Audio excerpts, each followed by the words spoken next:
Muy bien, vamos a comenzar entonces con exodesviaciones. Bueno, esto también es un tema largo, pero bueno, también lo intenté hacer así como, pues, más corto y práctico para nosotros. Vamos a ver en este contenido de la clase, pues, la introducción, un poco de estadística y principalmente está marcado el tema de exotropia intermitente. Ay, la moví, perdón. Exotropia intermitente, las clasificaciones de la exotropia intermitente, su tratamiento, la insuficiencia de convergencia, que es otra entidad que también muchas veces acompaña a las exotropias intermitentes y pues otros tipos de exotropia. Y bueno, vamos a ver también conclusiones. Entonces, a manera de introducción, la exotropia es una desviación bastante común presente en niños de 7 a 12 años. En algunos libros dice que es la más común, la exotropia intermitente, pero lo que tanto en el Prieto como en el Kenneth menciona que son en cuanto a estrabismos, son más comunes las endotropias, pues las esotropias. Pero bueno, de todas maneras, la exotropia es algo bastante común. En niños de 7 a 12 años, la edad media de presentación que menciona el Kenneth es de 7 a 12 años, que son niños en edad escolar. Sin embargo, luego el mismo Kenneth después te pone después que pues la incidencia más grande es en menores de 6 años, de 6 meses a 6 años. Entonces ahorita les voy a poner una tablita que menciona en el Prieto, en donde también pues esto cambia mucho dependiendo la zona geográfica. Entonces también por eso puede haber un poquito de variación en cuanto a las estadísticas en ese caso. Además que también son estadísticas pues un poquito más viejitas, ¿verdad? En esos libros. Em, bueno, una pequeña exotropia intermitente es normal en los recién nacidos y generalmente resuelve de los 2 a los 4 meses de edad, que es cuando pues ya el sistema de emergencia está como madurando un poquito más. Varios pacientes en edad adulta también pueden presentar ligeras exoforias que no se consideran patológicas, sobre todo si son menores a 10 prismadioptrías, y ocurren cuando están disociados, cuando están viendo un punto fijo como pensando, también pueden ocurrir cuando están bajo los efectos del alcohol o bajo los efectos de algún sedante. La mayoría de las desviaciones suelen compensarse por el convergencia. Y la mayoría son intermitentes y están asociadas a buena estereopsis. Esto es algo muy importante. La misma intermitencia suele tener mayor duración en la fase fórica, que es donde están los ojitos pues alineados. Entonces eso hace que pues madure la visión con esa alineación adecuada, por lo tanto desarrollen una buena estereopsis generalmente, ¿verdad? No en todos los casos. Y pues en contraste con el sistema de convergencia, que pues el sistema de convergencia es la capacidad de ambos ojos para girar hacia adentro, para acomodar también, y que puede llegar a girar unas 30 prismadioptrías. El sistema de divergencia suele ser más débil, de 4 a 6 dioptrías, a 6 prismadioptrías. Se cree que por esta razón es que las esotropias son más comunes. Entonces, hablando un poquito de estadística, la incidencia es de 64,1 sobre 100,000 pacientes. Esto es en menores de 19 años, presentan algún tipo de exotropia. Más común, la intermitente.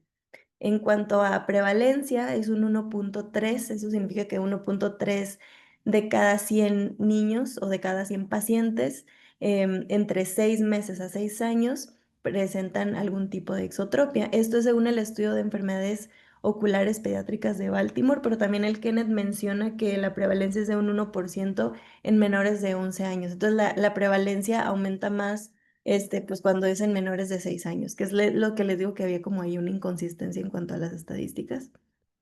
Pero bueno, en el Prieto menciona esta tablita es la que pone, donde les digo que por mucho, pues bueno, por ejemplo, en los japoneses son más comunes las exotropias, pero en la mayoría de las otras grupos poblacionales, la esotropia es más predominante.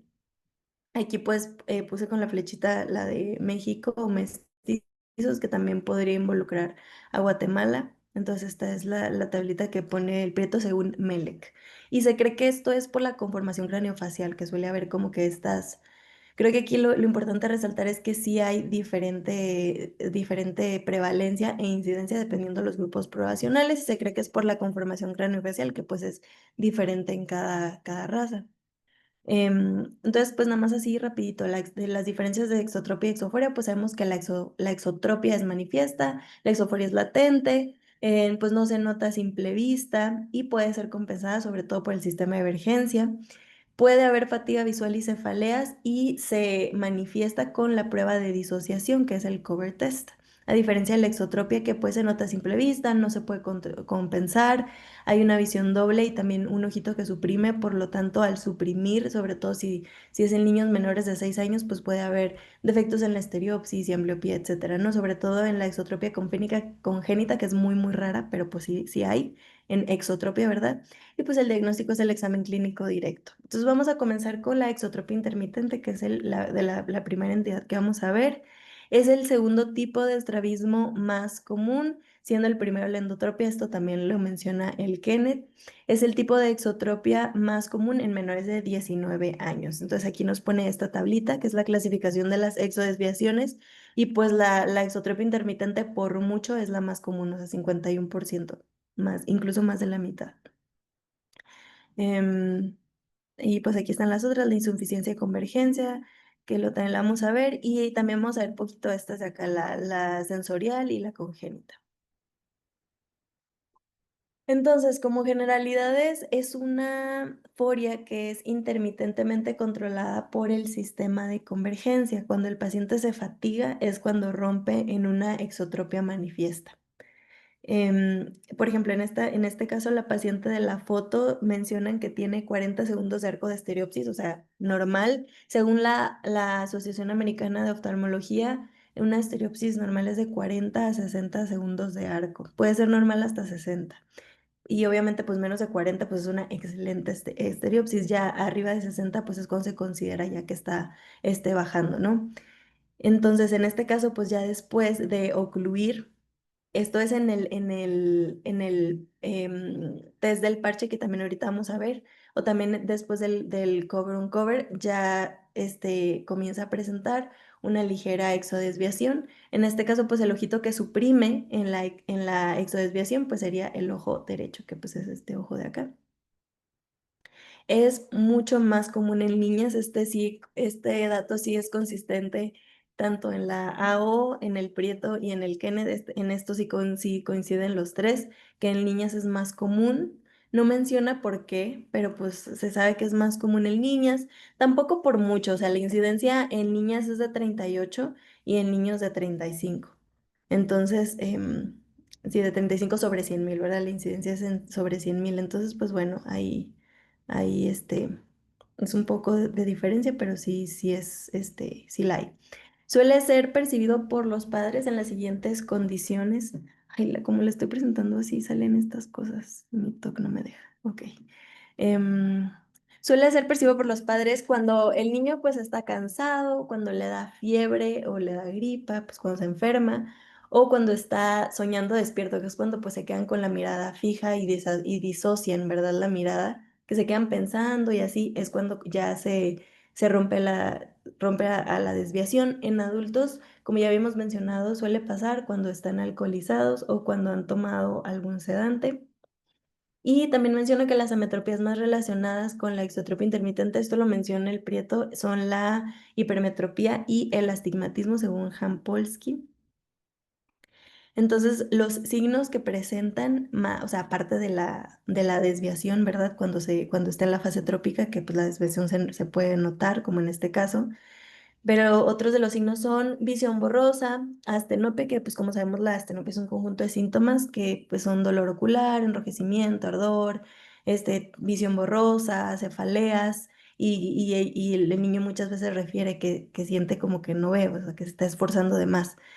Y raramente se presenta la diplopia. Es más común en los niños ya más grandes o en los adultos que presentan la diplopia, y esto está asociado a que la exotropia intermitente suele ir como que avanzando, y avanzando se refiere en cuanto a frecuencia, o sea que desvían más frecuentemente o que la desviación dura más. Entonces obviamente pues mientras esté la desviación pues van a tener diplopia, sobre todo porque son ojitos que sí ven y suprimen hasta ya después de varios tiempo. Entonces suelen presentar diplopia. Y también fotofobia, Se pensaba antes que la fotofobia era como un mecanismo para evadir la diplopia, pero pues ya después Wiggins y von Norden lo desmintieron esta teoría que era muy fuerte, al parecer. Entonces, bueno, por regla general hay dos fases, ¿no? Como las que vimos acá, la fórica y la trópica. En la fase fórica, el paciente tiene los ojos bien alineados, hay una fusión bifoveal y tienen una excelente estereopsis. La estereopsis menciona que puede variar de visión cercana a visión lejana, siendo mejor en visión cercana. Pocos pacientes tienen monofijación, o sea que suprimen pues con un ojo. Y si el niño, que es raro, comienza con este problema antes del año de edad, ahí sí es que se podrían presentar problemas de estereopsis, sobre todo porque les digo que sí tiene como cierto progreso, sobre todo si no hay manejo. Raramente desarrollan ambliopía profunda y si esto sucede es porque pues como, o sea, como mencionaba, el niño comenzó desde antes del año y tiene un predominio significativo por la fase trópica que impide una fusión bifoveal y por lo tanto pues ya este, desarrollan ambliopía y estereopsis pues mala. En la fase trópica el paciente presenta pues ojos no alineados, obviamente, gran supresión en retinial o regional de la retina temporal, hay una correspondencia retinal anómala, pues no hay fusión bifoveal adecuada y existe una pérdida intermitente de la estereopsis, que pues es eso todos los tenemos, o sea, si todos nos tapamos un ojo, tenemos una pérdida intermitente de la estereopsis, entonces si el ojito se desvía, pues también va a haber este fenómeno. Eh, la historia natural de la patología, o sea, cómo se va a ir desarrollando con los años. Aquí tenemos a dos investigadores que menciona el Kenneth y cada uno pues tuvo sus diferentes hallazgos. Por ejemplo, Nutz menciona que el 3,6% de los pacientes resolvieron en 9,2 años, pues es un porcentaje pequeño, pero pues sí existe, o sea, sí existen pacientes que mejoran. 29% progresó 10 prismadioptrías en 10 años y 53% progresó 10 prismadioptrías en 20 años. Esto tomando en cuenta que los pacientes tuvieron tratamiento. No sé si se les dio manejo, pues. En 3,5 años, 75% de los pacientes no tratados progresó. Entonces aquí podemos ver que progresan muchísimo si no se tratan, o sea, 75% pues es mucho. Y en una cantidad de tiempo pues relativamente poca, ¿no? 90% no cambió nada, o sea, se quedaron igualitos con su exotropia intermitente, pero pues no aumentó ni en frecuencia ni en tiempo de la fase trópica. Y el 16% sí tuvo una mejoría con tratamiento, ¿ok? Cabe resaltar. Entonces, en resumen, en cuanto a la historia natural de la patología, el paciente tiene menos probabilidades de progresar si recibe tratamiento y suelen no mejorar. O sea, no, o sea, es más común que se mantengan iguales que a que mejoren. Entonces, la clasificación es la exotropia intermitente básica, la de exceso de pseudodivergencia y la de exceso de divergencia verdadera. En la básica no hay una desviación mayor a 10 prismadioptrías, no hay dificultad para la convergencia y la desviación cuando aparece se mantiene igual en fijación a distancia y en fijación cercana. En la de exceso de pseudodivergencia, perdón, la de exceso de pseudodivergencia es mayor cuando hay fijación a distancia que cuando hay fijación cercana. Puede haber una diferencia de hasta más de 10 prismadioptrías. Sin embargo, con visión monocular, que es cuando se hace la prueba del parche, se ocluye el ojo bueno de 30 a 60 minutos. He visto que más de 60 minutos de oclusión no hay gran diferencia. Con 30 minutos es más que suficiente. La desviación con fijación cercana aumenta, así como la de visión a distancia. Y en realidad la desviación a distancia y cercana es casi la misma, pero pues se oculta la cercana se oculta por la misma convergencia. O sea, entonces digamos que como que nos engaña, por eso le dicen pseudodivergencia. Ujú. Entonces, bueno. Y en esta, la prueba del parche es positiva. Esto es lo característico de la de pseudodivergencia, que la prueba del parche es positiva, o sea que sí, que te das cuenta que la desviación se mantiene igual a distancia y cercana cuando ya se le realiza la prueba del parche por 30 a 60 minutos. También en esta hay una convergencia tónica fusional normal. Esto significa que pues hay una alineación natural de los ojos que es mantenida por el sistema funcional en estado de reposo, o sea, sin ningún estímulo visual. Y por eso pues sigue manteniendo la visión binocular estable. Y el radio de convergencia acomodativa y acomodación es normal, o sea, de tres a 1 o de 5 a 1. Ok. Y luego ya tenemos la de exceso de divergencia verdadera.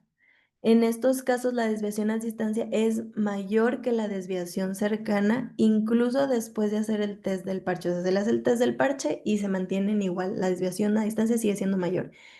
Ahí también dicen que cuando esto es al revés, o sea, que a pesar del test, o sea, o si se le hace el test del parche o en una exploración física sin ese test, si la visión cercana sigue siendo mayor la desviación que la lejana, puede tener alguna patología neurológica, como una hemorragia intracraneal inclusive o parálisis cerebral. Entonces, cuando eso ocurre, pues hay que derivar a neurología. En esto, pues también la exotropia cercana aumenta cuando se coloca un +3 dioptrías, porque pues esto elimina la acomodación, entonces lo hace todavía pues más evidente. Y por eso pues el radio de acomodación el ACA es pues un poco más alto, o sea, más de 5 a 1. Entonces, así como para resumir, si en un cover test alternado y prolongado hay mucha diferencia entre la desviación con la fijación lejana a la cercana, entonces se realiza el patch test, que generalmente siempre se realiza, o sea, en este tipo de cosas, pues es lo que mencionaba, o sea, sí se realiza entonces, la medida, aparte de hacerla con un cover test alternado y prolongado, puede ser también con un test de visión a distancia, pidiéndole al paciente que fije más de 6 metros o 20 pies, y pues ya sí se le nota la desviación, sobre todo en la de exceso de divergencia verdadero, entonces pues ahí ya se le puede medir. Entonces, como tratamiento, pues tenemos el quirúrgico y el no quirúrgico. En cuanto al no quirúrgico, pues de entrada, una buena refracción. Mencionaba mucho que muchas veces, sobre todo cuando comienzan muy chiquitos, como esto va avanzando mucho, la refracción es sobre todo importante para retrasar la cirugía. Pero pues sí se les da. También prestar atención especial a correcciones de miopía y de astigmatismo, aunque pues el perito mencionaba que es más común que estos niños tengan hipermetropía más que miopía. Se les da pues la terapia monocular, la oclusión con parches, que también ya hablamos de eso, y pues ejercicios de convergencia en caso de que presenten insuficiencia de convergencia. Ahorita vamos a hablar un poquito más de esto. Cuando se les da terapia monocular es generalmente para retrasar la cirugía, intentar hacerla pues hasta los 4 años. Ahorita vamos a ver otras cosas importantes en esto. En indicaciones para la cirugía, está pensada para preservación o restauración de la función binocular, sobre todo preservación, porque sabemos que la función binocular generalmente es prevalente en estos pacientes, entonces lo que queremos es preservarla, porque aunque ya la tengan y tengan buena estereopsis y así, si el niño comienza a desviar mucho y estar más frecuentemente en fase trópica, puede bajar su estereopsis. Em, Sí, o sea, ya una vez que se establece más la exotropia, se han encontrado en estudios en China que incluso posterior a la cirugía la estereopsis es progresiva, o sea, ya no la pueden recuperar. Pues aumento de la fase trópica, ya sea frecuencia o duración, es una indicación para cirugía. Desviación presente en más de 50% de las horas en que despierta el niño, o sea, cuando el niño se despierta, que noten que tenga el ojito desviado más del 50% de las veces, pues ya, también es una indicación para cirugía. Y si esto ocurre, pues retrasar la cirugía al menos hasta los 4 años, a menos que esté muy, muy manifiesta, pues para intentar preservar la estereopsis, ¿verdad? Entonces, la edad ideal que mencionan para la cirugía es entre 4 y 6 años de edad. ¿Qué cirugía es la que se realiza? La que más se realiza, así por mucho, es la recesión bilateral del recto lateral, o sea, un retraso en la inserción en ambos rectos laterales. La cirugía generalmente, en caso de los niños, se realiza con fijación escleral, pues se inserta el músculo recto lateral y se reinserta milímetros atrás, generalmente entre 4 y 8 milímetros, dependiendo pues el grado de desviación. Y en los niños es donde se usa más la fijación escleral, también está, o sea, la fijación escleral es la técnica convencional. Ya después se hizo la handback, que es como con suturas ajustables, pero pues este es más en los adultos que pues sí pueden cooperar un poquito más porque pues momentos después de que se hace la recesión y pues para ver qué tanto quedó y otra vez ya si se necesita hacer un ajuste pues se hace, ¿no? Pero pues en niños esto es un poquito más complicado. Las desviaciones mayores a 50 prismadioptrías se deben intervenir con más músculos. No menciono muchos detalles sobre esto, pero pues desviaciones muy grandes pues ya es una técnica quirúrgica más compleja. Y ya pues como decíamos, ¿no? Se hace la fijación escleral. em, con milímetros necesita a reoperar. Cuando ya se corrigieron en el recto lateral más de 6 milímetros, se tiene que reintervenir ya desde los rectos mediales. Entonces, a menos que pues lo amerite el grado de desviación, pues ya se corrigen más de 6 milímetros. Entonces, el posoperatorio es normal encontrar en el posoperatorio inmediato una endotropia de entre 8 a 20 prismadioptrías, o sea que pues se meten los ojitos y van cediendo con el tiempo. Es muy importante informarle al paciente que va a haber diplopia posoperatoria y que resuelve entre las primeras 2 semanas. Si la endotropia persiste más allá del mes, considerar lentes prismáticos. Y la reoperación se valora hasta los 2 meses, o sea, hasta las 8 semanas. Algo que menciona de los lentes prismáticos es que no se corrija toda la totalidad de la endotropia, pues para seguir incitando al sistema de divergencia. La reoperación, pues consiste en un avance del recto lateral o en su defecto en la recesión bilateral de los rectos mediales. Si la endotropia persiste solo de cerca, pues ya se considerarían los lentes de adición, que es lo que ya comentó ahorita la doctora Paulina. Algún dato interesante que me llama la atención es que los pacientitos que tienen algún tipo de estrabismo en general, ya sea endo o exo, tienen 3 veces más riesgo de presentar una enfermedad psiquiátrica que niños o adolescentes, ya sea pues trastorno ansioso depresivo o TDAH o cosas así. No menciona exactamente a qué podría estar ligado esto, pero pues 3 veces más riesgo sí es significativo. Ahora sí vamos a ver insuficiencia de convergencia, que es la inhabilidad de mantener la convergencia cuando se mueve un objeto desde la lejanía hasta la cercanía. Entonces, la presentación clínica, pues se menciona que los síntomas comienzan en la adolescencia, con igual astenopia, dificultad para leer, porque pues obviamente pues está un poquito más de cerca, visión cercana borrosa y diplopia cuando pues tienen entropia, que a veces la insuficiencia de convergencia acompaña la exotropia intermitente. Ok. La exoforia en visión cercana sin desviación en visión lejana. El punto cercano de convergencia es remoto más de 10 a 30 centímetros, cuando normalmente es de 5 a 10 de la distancia del objeto al puente de la nariz. Y las amplitudes de convergencia fusional rompen en menos de 20 dioptrías, que generalmente pues debería de ser entre 30 y 35 prismadioptrías.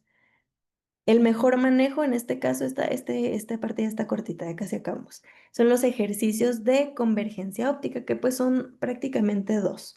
Se hacen los de la punta del lápiz, que es el que al menos en la estrabóloga que va con nosotros ahí en Mazatlán, ese es el que más deja. Les dicen pencil push-ups, que te vas a poner como que una pluma o algún objeto lejos y lo vas a ir acercando y pues lo tienes que ir enfocando, va a hacer viscos, pues. También se pueden hacer con prismas y sí mejoran, la mejoría se ve en algunas semanas, la verdad es que los niños sí mejoran. Se hace de series de 15 a 20, unas 2 a 3 veces al día. El niño se va a cansar, entonces este trabajo pues es más que nada de los padres, de estarles diciendo que pues que lo hagan y intentar hacerlo divertido, sobre todo en los niños chiquitos para que pues el paciente tenga apego al manejo y tenga una buena mejora. Generalmente ocurre la mejoría en pocas semanas, pero incluso a veces puede tardar meses dependiendo del caso. Estos casos rara vez ocupan cirugía más que si se acompaña de una exotropia, ¿verdad? Y si se requiriera es la resección pequeña del recto medial, o sea, para debilitarlo un poquito. Y según la experiencia de algunos cirujanos, la cirugía incluso no siempre es efectiva en estos casos, pero pues para los que lo intentan, hacen esta debilitación del recto medial. Y ya por último, las otras cosas que menciona el Kenneth, que son ya, las menciona la verdad sin mucho detalle, pues es posterior, la exotropia consecutiva, esta es posterior a una cirugía correctiva de endotropia, entonces pues que se pase un poquito de mano y pues ya queden con una exotropia. El tratamiento va a estar guiado por la presencia de la limitación a la aducción. Si hay dificultad a la aducción, se debe explorar el recto medial para ver si se zafó, como que se deslizó, si tiene alguna cicatrización rígida que está ahí pues interfiriendo. Si la aducción está intacta, pues entonces ya se interviene el recto lateral pues en ambos ojos. Y posterior a la cirugía, pues sí es muy probable que necesiten terapia con prismas. En la exotropia sensorial, esto ocurre pues tras la pérdida visual en un ojo, que pues comienza a generar desviación, sobre todo si la pérdida visual pues ocurre en menores de 4 años. Eso se le conocería ya como exotropia sensorial. También se puede operar, en este caso pues más por estética, ¿verdad? Porque pues ya no va a poder ver ese niño, pero pues sí podemos hacer que mínimo pues se vean sus ojitos pues rectos, ¿no? Y la exotropia congénita, que es muy raro, o sea, menciona el libro que verdad es muy rara, que hay que generalmente incluso los médicos oftalmólogos como que ven más pacientes, la llegan a ver de 2 a 4 veces en toda su práctica clínica, pues hay una exodesviación desde el nacimiento, ocurre más comúnmente en pacientes prematuros con anormalidades craneofaciales, albinismo ocular o parálisis cerebral, y en estos casos sí se tiene que pedir una resonancia magnética. Entonces, pues bueno, las conclusiones. La exotropia intermitente es un estrabismo muy común. Las exotropias suelen ser manifiestas en condiciones donde el paciente está cansado o enfermo o genera disocia la mirada. Una diferencia de más de 10 prismadioptrías en visión cercana versus lejana debe de referirse a neurología. La cirugía no es la primera línea de tratamiento, tenemos más cosas antes de la cirugía. El test del parche nos ayuda a diferenciar entre un exceso de pseudodivergencia versus un exceso de divergencia verdadero. Y si se elige operar, siempre comenzar las expectativas con el paciente, hablar sobre que puede haber una posible reintervención, eso que mencionamos de la diplopia, que puede haber una endotropia pues, temporal y así. Y pues ya, esa fue toda mi clase. Esas fueron mis referencias.